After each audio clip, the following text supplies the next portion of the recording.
Good morning. This is Carla Stinnett. I'm welcome you to a moment of hope with Upward Transitions.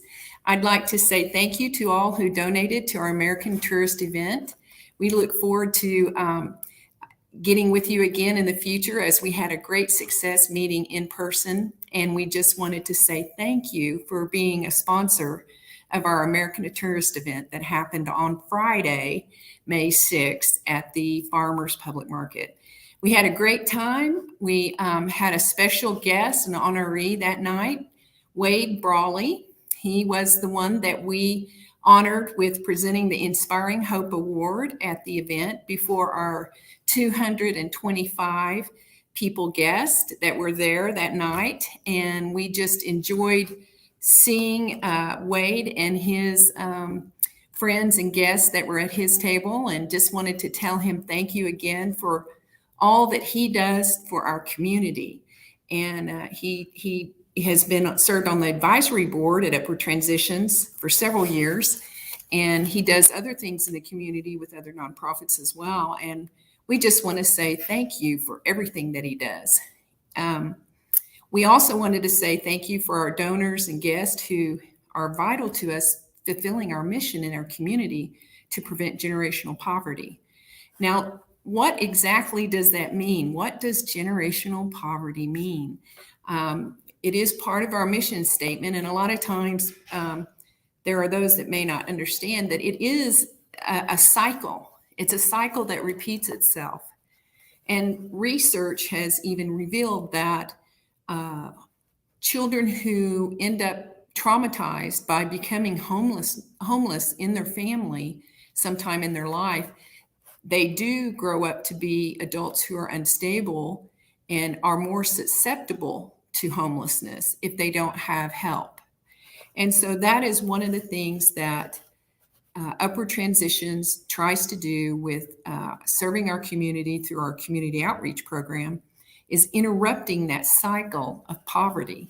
And basically with a financial intervention and some case management, and looking at the needs, because each family is unique. You know, sometimes they're just in a financial crisis because of a medical bill, or a vehicle breaks down, or even through the pandemic, we had unexpected funeral expenses for some of our clients that we had to help them with. And so you never know exactly what the culprit is to causing that financial crisis. But the key here is that if they get behind and they become evicted because they can't pay their rent, then it starts this cycle. The kids are traumatized.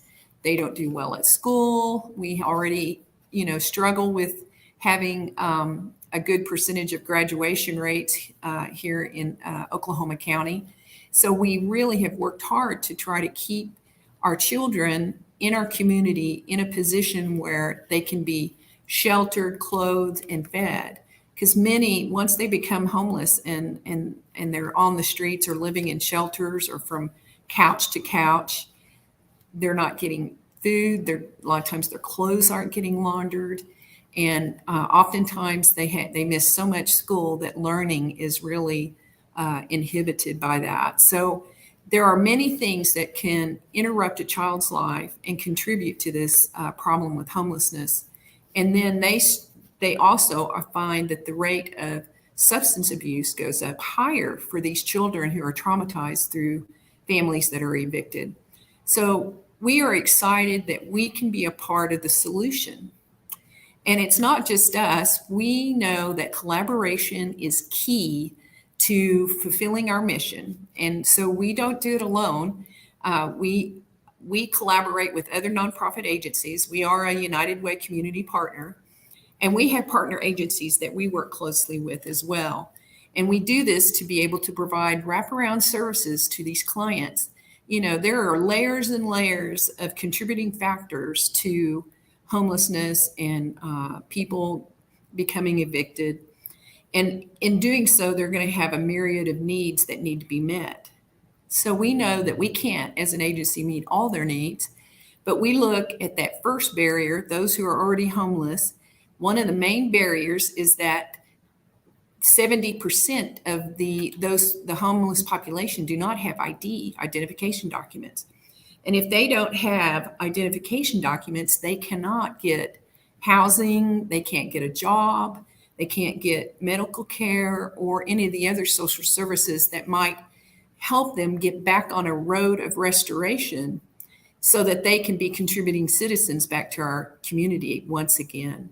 So this is the first barrier, and that is one of the main things that our main services that Upward Transitions provides to those clients who are experiencing homelessness is we research the entire nation to obtain birth certificates so that they can get their ID. And once they get their ID, then we refer them to what is the next need in this person's life. If it's housing, if it's education so that they can get a better job, or if it's legal service. A lot of times there's some complications with in the legal realm that they need some help there too. So, we have Diversion Hub that helps us as far as preventing evictions. We collaborate with we have a list of over 30 partner agencies that we collaborate to help provide those services to help support our clients so that they can become sustainable in providing a living for themselves. And we know that a lot of times that children who do experience generational poverty, meaning their grandparents struggle, it started that cycle even back to their grandparents, their parents are cycled, maybe there's substance abuse in the home. And we know that they continue to struggle throughout their formative years and in growing up. The Academic Pediatric Association has said that the timing and duration of community context of poverty also appear to matter for children's outcomes with early experiences of poverty, longer durations of poverty, and higher concentration of poverty in the community, leading to worse child outcomes. So poverty is very impactful on the futures of the next generation. So it is vital for us as a community to step in and help provide those supporting infrastructures, those safety nets for these families with children. We've got to protect the children of the next generation and make sure that they're educated and fed and clothed. And this provides a better outcome even for our community at large and those who are taxpayers. The statistics say that a chronically homeless person costs that taxpayer an average of $35,000 a year. And so we know that these costs on average are reduced by almost 50% when they're placed in supportive housing. So it cuts that taxpayer cost practically in half if they're in supportive housing. So it is the win-win. It does create, housing for the person or the families that are experiencing homelessness.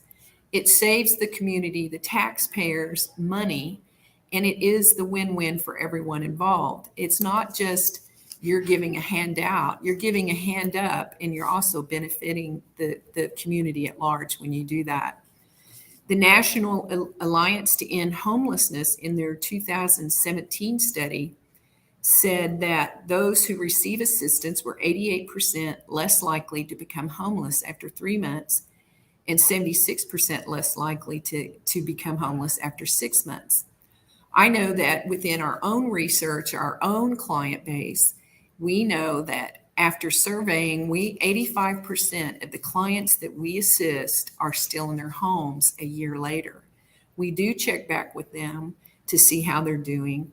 We do make sure that their needs are case managed, starting with us possibly. Sometimes we're the second or third person that our case manager may be the second or third case manager that has worked with that client because of the collaboration within the community with other nonprofits and agencies. But based on, the last 11 years of United Way has funded our mission, and we are grateful to that. And the 11 years that we have surveyed our clients, we know that 85% of them still have utilities connected and they're still in their homes 12 months later. So we know that this strategy of financial intervention and case management works. And that's why we are looking to you and your generosity to help us continue fulfilling this mission within our community. We also know that your generosity can do many things to help our clients, and it has positive impact in the community at large, and it helps us to prevent generational poverty. $5,000 can rehouse 3 families who are homeless. $2,500 can prevent 3 families from being evicted. We know that $1,000 can restore utilities for 3 families. $500 can pay public housing deposits for 3 families. $250 can help us get a victim of domestic violence their travel ticket to a safe location. We know that this works. We have seen the success. We have clients that have gone on, become sustainable and independent and self-reliant. And we know that it is through the generosity of our donors and supporters like you, and also the collaboration, because collaboration is key to us solving and addressing these problems or challenges of homelessness and those who are at risk of becoming homeless. But we just want to thank some of our partner agencies, Catholic Charities, the City of Oklahoma City. We also work in collaboration with them, the Homeless Alliance, Mental Health Association of Oklahoma, Diversion Hub, Dragonfly Home, Heartline 211.